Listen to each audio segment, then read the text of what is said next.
Generally, what the code makers do is they look at lots of possibilities, and when they have a hit, they wave their hand and say, look at me, I got a hit. And there are so many possibilities here that you can find things anywhere.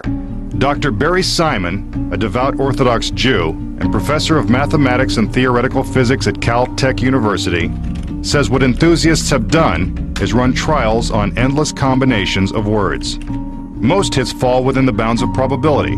Some don't. That's why it's called probability.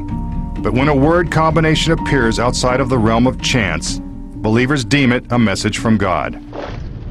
Predictions of Hitler and the Nazis in the Bible? Dr. Simon says the odds are you can also decode them in any phone book. And the 25 trees hidden in Genesis? Dr. Simon says with enough code combinations, they will turn up in surprising places as well. We took the same 25 trees, and we looked at the exact same block of code in terms of length in War and Peace, and we discovered you found all 25 trees in that same block of code. That's just because letters have a frequency, and there's a probabilistic chance that they will assemble to some word. That can be just the operation of randomness. Where it starts to get curious is when relevant words cluster, and they cluster around the portion of text that's relevant to that. Bible code proponents say the phenomenon of finding coded words in a related uncoded passage does not occur outside of the Bible. Michael Drosnin, author of the bestseller The Bible Code, put this challenge up on the web. When my critics find a message about the assassination of a prime minister encrypted in Moby Dick, I'll believe them. Bible code critics did just that. They found references to the assassination of Abraham Lincoln, Indira Gandhi, Martin Luther King, and John F. Kennedy, to name just a few. One of my favorites is one that involves Leon Trotsky.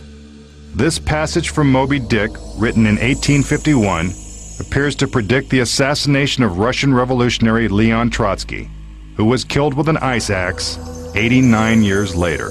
I've had people after talks say to me, maybe Melville was divinely inspired to put these codes in.